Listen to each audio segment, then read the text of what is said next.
दोस्तों, आपने कई बार सुना होगा कि अगर पृथ्वी के बाद किसी दूसरे ग्रह पर जीवन की कल्पना की जा सकती है तो वो है मंगल ग्रह। हालांकि वैज्ञानिकों का मानना है कि हमारा ब्रह्मांड इतना बड़ा है तो ऐसा कैसे हो सकता है कि उसमें केवल और केवल पृथ्वी पर ही जीवन संभव हो। उनके अनुसार ब्रह्मांड पर और भी ऐसे ग्रह मौजूद हैं जिसमें जीवन पनपता है, जीवन जिया जाता है, और वो हमारे जैसे हैं या नहीं ये तो नहीं पता, पर वो जीवित अवश्य होंगे। फिलहाल कुछ वैज्ञानिकों ने यह दावा किया है कि पृथ्वी पर जीवन मंगल ग्रह से यात्रा करके ही आया है। अब इस बात में कितनी सच्चाई है इसकी पुष्टि मैं नहीं करता, लेकिन क्या कभी मंगल ग्रह पर जीवन था तो उसका जीवन कैसे और कब नष्ट हुआ, ये सबसे बड़ा सवाल है। ये एक ऐसा प्रश्न है जिसका उत्तर हर कोई जानना चाहता है। इसीलिए आज हम इस विषय पर बात करेंगे और जानेंगे आखिर कैसे कैसे हालात रहे होंगे जिन्होंने मंगल ग्रह को बेजान कर डाला, लेकिन पृथ्वी पर जीवन को भेज दिया। ये बात तो आप भी जानते होंगे कि सभी ग्रहों का जन्म तारे से होता है और हमारे सौरमंडल के सभी ग्रह भी हमारे सूर्य से ही जन्म लेते हैं। अब हमारा सूरज सबसे गर्म पिंड है, इसलिए इसमें जन्मे सभी ग्रह भी बेहद गर्म रहे होंगे। लेकिन ग्रहों के पास खुद से गर्मी पैदा करने का कोई जरिया नहीं था, इसलिए उन्होंने ठंडा होना शुरू कर दिया। यह प्रक्रिया करोड़ों साल तक यूं ही चलती रही। मंगल ग्रह जो कि पृथ्वी से काफी छोटा है और सूर्य से भी इसकी दूरी कहीं ज्यादा है, इसलिए मंगल ग्रह पर करोड़ों साल पहले ही आदर्श तापमान बन गया था। जब जन्म के करोड़ों साल बाद भी हमारी पृथ्वी एक भट्टी की तरह तप रही थी, तब मंगल ग्रह पर अच्छा तापमान था और वहां पर स्वच्छ पानी के सागर बहने लगे थे। और अतीत में पानी बहने के सबूत हमारे खोजयानों ने भी ढूंढ निकाले हैं। हमें मंगल पर पानी होने के सबूत मिले हैं। मंगल के इन्हीं महासागरों में सूक्ष्म बैक्टीरिया जन्म लेने लगे और किसी भी ग्रह पर जीवन की शुरुआत बैक्टीरिया के रूप में ही होती है, जबकि बड़े जीव बनने के लिए फिर उन्हें एक लंबा समय तय करना होता है, एक लंबी यात्रा से गुजरना होता है, जबकि मंगल ग्रह पर उन्हें वो समय नहीं मिला, क्योंकि तभी एक एस्ट्रॉयड तेज गति से होता हुआ मंगल ग्रह से टकरा गया, जिससे हजारों परमाणु बम के बराबर उस एस्ट्रॉयड से ऊर्जा निकली और उससे मंगल ग्रह का ऊपरी हिस्सा समाप्त हो गया। इस टकराव से मंगल ग्रह के बैक्टीरिया अपने आप नष्ट हो गए। उसी समय एक और ग्रह घूमता हुआ हमारी पृथ्वी से टकराया और पृथ्वी के दो टुकड़े हो गए। हाँ, यह बात और है कि तब पृथ्वी पर कोई जीवन था ही नहीं, तो उस टक्कर से पृथ्वी के जो टुकड़े हुए उनमें से एक टुकड़े पर तो हम रहते हैं और जो बचा दूसरा टुकड़ा उसे हम आज चांद कहते हैं। इसलिए हिंदू पौराणिक ग्रंथों में पृथ्वी को चांद की बहन कहा गया है और हम पृथ्वी को माता मानते हैं, इसीलिए चंदा को मामा कहा गया है। पृथ्वी के उस ग्रह से हुई टक्कर एक अच्छा संयोग था, क्योंकि उससे भविष्य में पृथ्वी पर जन्म जीने लायक परिस्थितियां बनने वाली थी। साल 2014 में नासा के रोवर्स ने मंगल ग्रह की एक जबरदस्त तस्वीर ली थी, क्योंकि इस तस्वीर में गोल पत्थर दिखाई दिए थे जो कि हजारों साल पानी बहने के कारण बनते हैं। साथ ही तस्वीर में काफी सारे दर्रे और नदी रूपी संरचनाएं भी थी, जिसको देखकर वैज्ञानिकों ने अनुमान लगाया कि एस्टेरॉयड की टक्कर के बावजूद भी मंगल की धरती के अंदर पानी तरल रूप में रहा होगा, क्योंकि ज्वालामुखी के फटने के कारण भाव की अवस्था में बाहर निकला। आपको यह भी पता होना चाहिए कि मंगल ग्रह पर अनगिनत ज्वालामुखी हैं। एवरेस्ट की चोटी से 3 गुना ऊंचा मंगल का ओलंपस पर्वत भी असल में एक ज्वालामुखी ही है।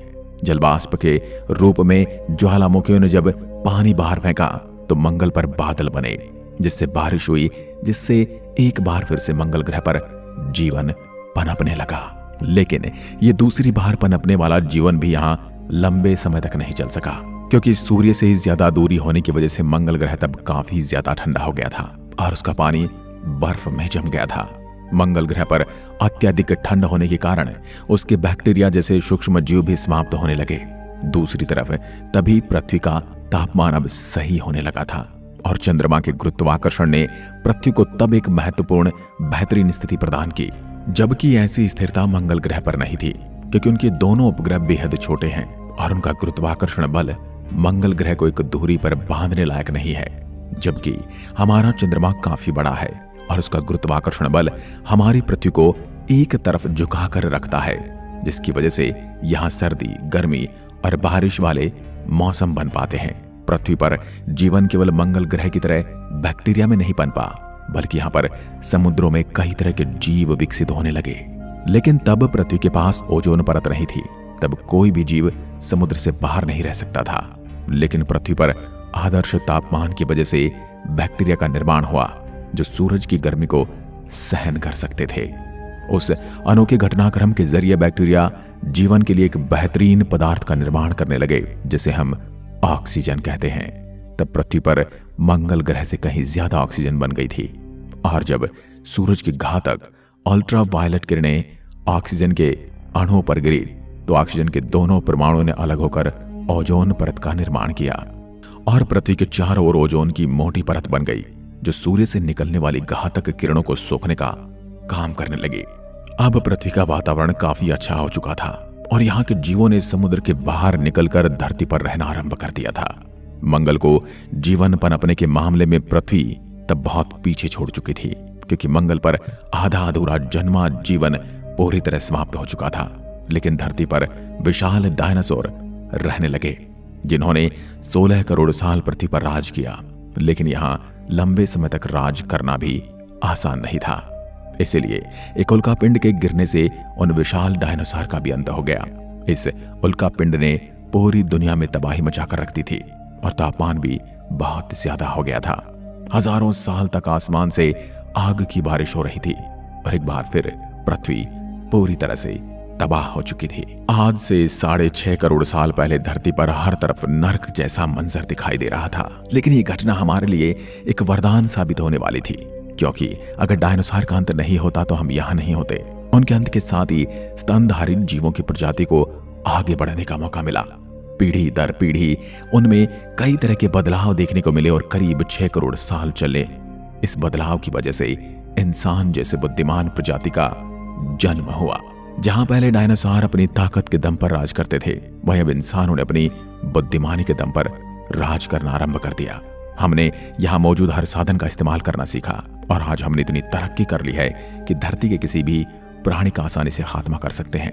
दोस्तों, ये तो आप मानते ही होंगे कि जीवन की संरचना आसान नहीं है, क्योंकि जीवन केवल ऐसे ग्रहों पर पनपता है जहां परिस्थिति आदर्श हो और तापमान इतना आदर्श हो कि जल तरल अवस्था में रह सके, जहां हमारे चांद जैसा एक बड़ा उपग्रह भी हो जो अपने ग्रह को एकदम स्थिर रखे, जहां ओजोन लेयर हो जो सूरज की हानिकारक किरणों से बचाए रखे, और जिस ग्रह की अपनी चुंबकीय शक्ति भी हो, ताकि सौर तूफान के जीवन सुरक्षित रह सके। भले ही दोस्तों ब्रह्मांड में अरबों ग्रह हों, लेकिन हमारी पृथ्वी जैसी आदर्श परिस्थितियां बहुत कम ग्रह पर रही होंगी। हाँ, ऐसा भी नहीं है कि इस ब्रह्मांड में केवल हमारा ही ग्रह ऐसा है जहां अच्छा तापमान है, लेकिन उन ग्रहों पर एलियन भी वैसे ही राज करते हैं जैसे हम पृथ्वी पर रहते हैं। जब तक पृथ्वी पर आदर्श परिस्थितियां रहेंगी तब तक हम इंसान ऐसे ही रहेंगे, लेकिन हालात भी ऐसे कब तक रहेंगे? क्योंकि ऐसे अनेक कारण हैं जिससे फिर से पृथ्वी के हालात बिगड़ सकते हैं, ठीक वैसे ही जैसे 6.5 करोड़ साल पहले हुआ था। और डायनासोर की तरह हमारा भी खात्मा हो जाएगा। क्या पता किसी एस्ट्रॉयड से हमारी पृथ्वी टकरा सकती है, या फिर किसी घातक वायरस से हमारा अंत हो सकता है, या फिर हम इंसान ही परमाणु बम और जैविक हथियार का इस्तेमाल करके जीवन का खात्मा कर सकते हैं। दोस्तों, कभी ना कभी पृथ्वी से जीवन खत्म जरूर होगा, लेकिन यह भी सच है कि हम इंसानों का पूरी तरह से इस धरती से सफाया नहीं होगा, क्योंकि अभी हम इंसान इस धरती पर केवल 2 लाख सालों से ही हैं, जबकि यहाँ जीवन अरबों सालों से, जिसमें पृथ्वी ने हजारों मुसीबतों का सामना किया है और अनेकों बार यहाँ जीवन नष्ट हुआ है, लेकिन फिर भी यहाँ जीवन पनपा है। यानी जीवन हालात के हिसाब से खुद को बदल लेता है।